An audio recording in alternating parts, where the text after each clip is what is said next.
अच्छा जी 1030 का एक और जेट ब्लैक शेड, बहुत जबरदस्त शेड है, जेट ब्लैक 720 कोड। ये देखें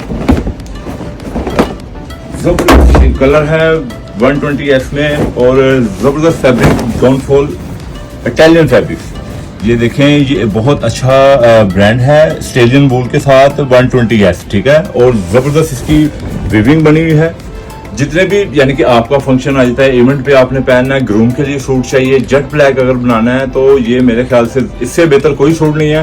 और है भी मैट फिनिश में, ठीक है, मैट फिनिश में है। और ब्राइडल का किसी भी कलर का सूट होगा, जेट ब्लैक जबरदस्त सूट है।